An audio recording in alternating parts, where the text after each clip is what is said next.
Hai, balik lagi dengan gua Mikael di sini dan pada kesempatan kali ini sesuai judul dan sesuai thumbnail gua akan membahas salah satu anime villainous underrated di musim ini. Yang sayang banget ya underrated ya, padahal dibuat oleh Dora Kobo, salah satu studio gede yang menurut gua lumayan bagus terutama dalam mengadaptasi anime yang anime besar contohnya ya adalah Oshinoko. Dan kali ini gua akan ngebahas karena ini merupakan salah satu anime terbaik bagi gua, paling enjoy, paling enak ditonton di musim ini. Well, banyak sih sebenarnya selain ini, cuman ya gue akan ngebahas yang memang underrated aja ini gitu. Gue lupa menyebutkan judul di awal, jadi judul dari animenya ada How I Am Inek Villainous atau Do I Am Inek Villainous. Agak susah penyebutannya karena memang agak belibet ya. Bahasa Jepang yang lebih susah lagi, jadi ya itulah. I Am Inek Villainous. Nah, gue bakal nyebutnya kayak begitu aja. Tapi tanpa berlama-lama lagi simak bahasannya.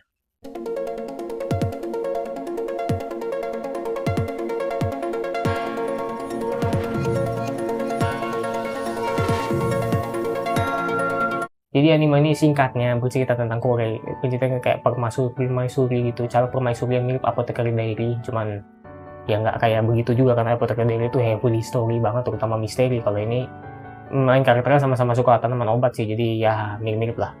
Yang dimana ini menceritakan kerajaan Chinese kuno mirip-mirip, dimana main karakter kita perempuan yang bernama Korean, gadis paling sempurna, cakep, cantik, bisa apa aja lah, pokoknya disukain lah sama kaisarnya ya, yang dimana ya karena kesempurnaan ini dia juga memiliki keterbatasan yang luar biasa, yaitu badan dia yang gampang sakit-sakitan alias lemah.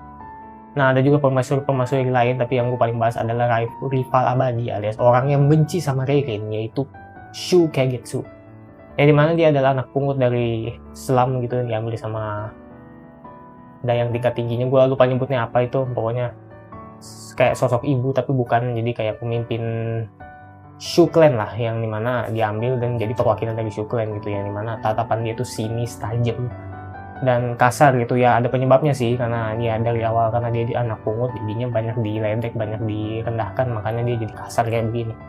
Tapi ya kebencian dia tuh terutama pada Reirin yang dapetin segalanya, dia iri. Singkat cerita ya itu, dia mencelakai Reirin dan pada akhirnya bertukar jiwa. Jujur, gue nggak ingat apakah gue pernah nonton anime yang sifatnya tuh kayak bertukar jiwa kayak begini. Gue nggak ingat ya, mungkin ada tapi saking jarangnya gue tuh lupa. Jadi anime dengan tema tukar jiwa kayak begini, yang dimana jiwanya Reirin ke tubuhnya Shu Kagetsu dan jiwanya Shu Kagetsu ke tubuhnya Reirin. Ini mana ini memicu konflik besar antara mereka berdua, terutama orang-orang yang membenci Sugetsu mengira ya si Shu Kagetsu ya, sorry ya kalau penyebutannya gue agak belibet juga karena salah-salah mulu, itu mencelakai Reirin gitu ketika terjadi di festival meteor itu ya, yang dimana ya ini merujuk ke episode pertamanya.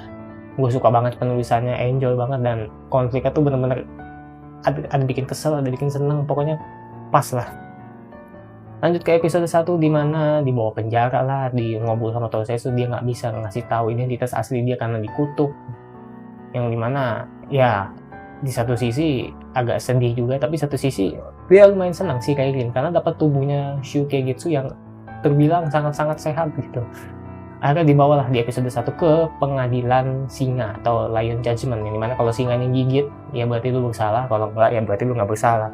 Dan ya simply ya nggak dimakan gitu, karena memang bukan dia yang ngelakuin tuh yang jadi Reirin sekarang ya, dia Shu Kagetsu yang sekarang ada di tubuhnya Reirin. Jadi ya konflik pertama selesai ya, akhirnya lainnya keracunan, gara-gara racun yang dikasih Shogetsu di bawah tanah selesai. Dan orang-orang tuh udah mulai pada curiga, terutama kapten itu mata elang ya, yang udah mulai curiga kok kayak orang berbeda gitu. Lanjut ke episode 2, episode yang lumayan menarik juga. Jadi dia tuh di exile alias diasingkan ke ujung palas ya, atau ujung istana ya, di rumah bekas pantry alias rumah bekas penyimpanan gudang makanan gitulah, yang makin happy dia di situ sama dayangnya ya, si Lily ya.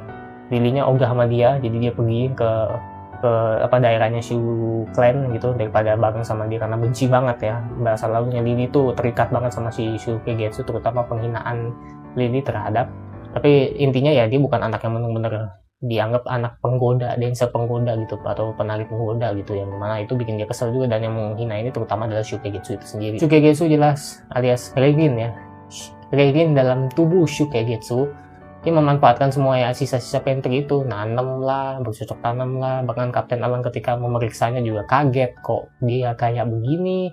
Akhirnya dia mau membantuin, dikasih garam lah segala macam, pokoknya permintaannya yang pernah.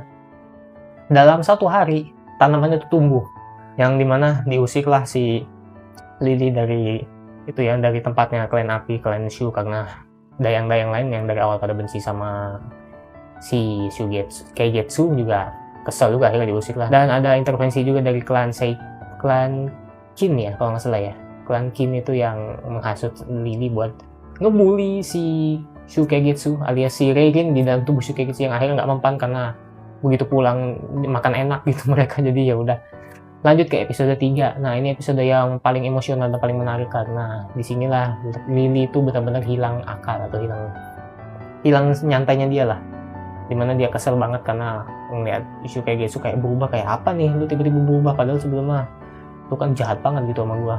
Konflik berbagai macam lah, misal dia mencoba membuli Shu alias si Reirin dalam tubuh Shu Keigetsu, agak ribet juga nyebutnya ya karena pertukaran jiwa ini.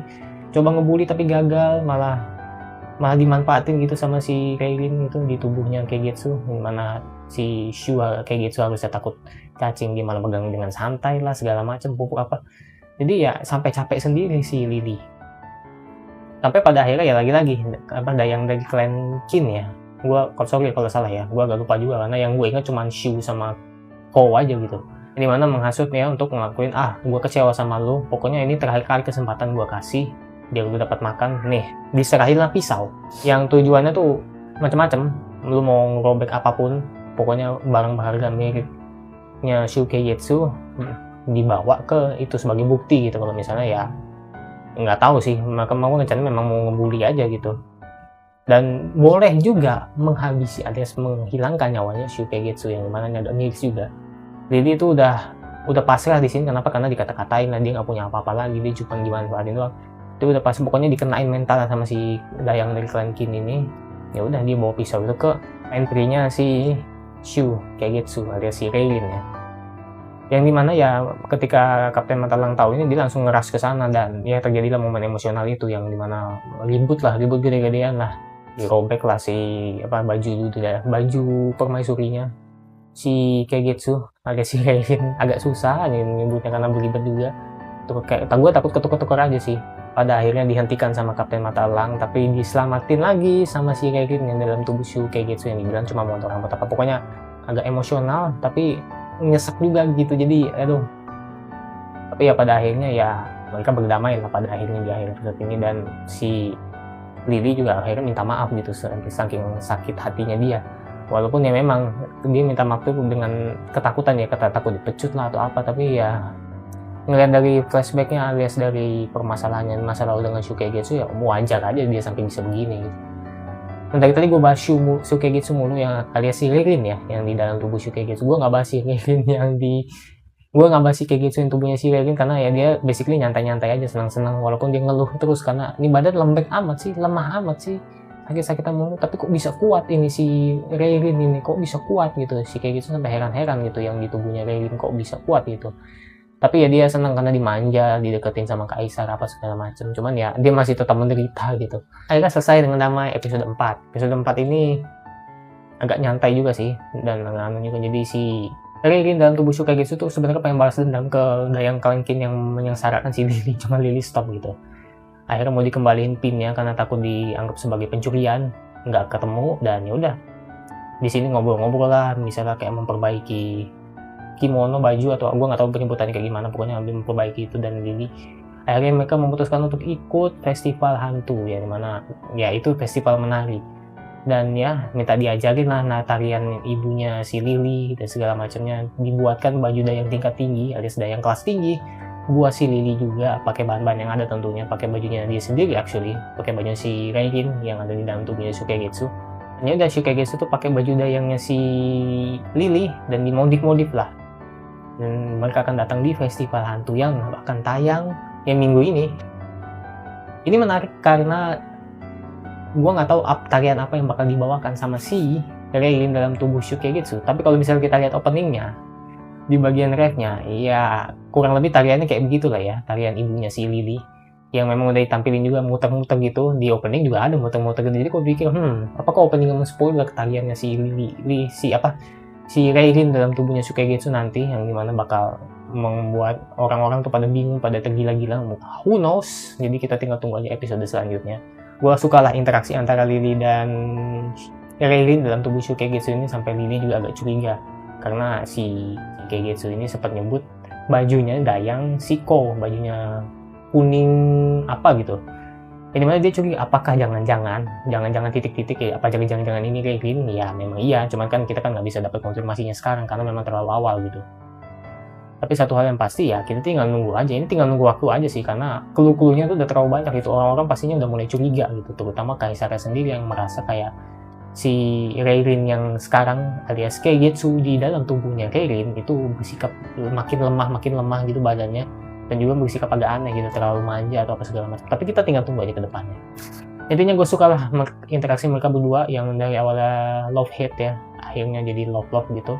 Mungkin bukti kesetiaan antara Dayang dan juga permaisurinya ya. Gue gak sabar nunggu dance-nya si Reirin dalam tubuh Shukagetsu, karena ini membuktikan juga bakal membuat orang tergila-gila tuh, mungkin membuat orang shock karena this is not Shukagetsu gitu yang mereka kenal gitu, which is memang iya, tapi kita lihat aja dari ke depannya. Gue gak sabar sih, minggu ini harusnya ada ya.